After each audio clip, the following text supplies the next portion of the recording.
लोकन के गोर लगे छी और बस दो पंक्ति एकटा होली के गीत गुनगुना रहल छी। सबके बहुत बहुत धन्यवाद। खेलत रंग अबीरा अवध में, खेलत रंग अबीरा, खेलत रंग अबीरा अवध में, खेलत रंग अबीरा। किनका के हाथ कनक पिचकारी, किनका के हाथ कनक पिचकारी, कनक पिचकारी, कनक पिचकारी, कनक पिचकारी, कनक पिचकारी। किनका के हाथ अबीरा अवध में, किनका के हाथ अबीरा अवध में, खेलत रंग अबीरा, खेलत रंग अबीरा अवध में, खेलत रंग अबीरा। राम जी के हाथ कनक पिचकारी, राम जी के हाथ कनक पिचकारी, कनक पिचकारी, कनक पिचकारी। सीता के हाथ अबीरा अवध में, सीता के हाथ अबीरा अवध में, खेलत रंग अबीरा, खेलत रंग अबीरा अवध में, खेलत रंग अबीरा।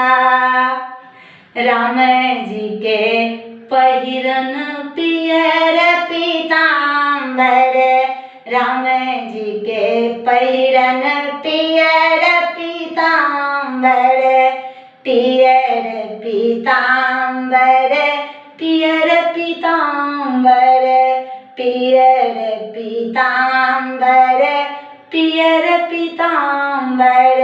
सीता के पहिरन चीर अवध में, सिया के पहिरन चीर अवध में, खेलत रंग अबीरा, खेलत रंग अबीरा अवध में, खेलत रंग अबीरा। राम जी के भोजन खीर मलपुआ, राम जी के भोजन खीर मलपुआ, खीर मलपुआ, खीर मलपुआ, खीर मलपुआ, खीर मलपुआ। सिया के भोजन खीर अवध में, सिया के भोजन खीर अवध में, खेलत रंग अबीरा, खेलत रंग अबीरा अवध में, खेलत रंग अबीरा।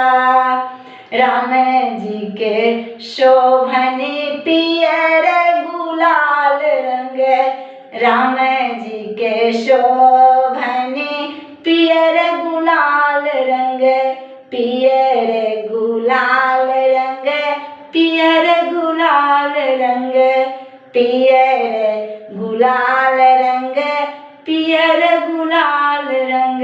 सिया के शोभन लाल लाल अबीरा, सिया के शोभन लाले लाले अबीरा खेलत रंग अबीरा खेलत रंग अबीरा अवध में खेलत रंग अबीरा खेलत रंग रघुबीरा अवध में खेल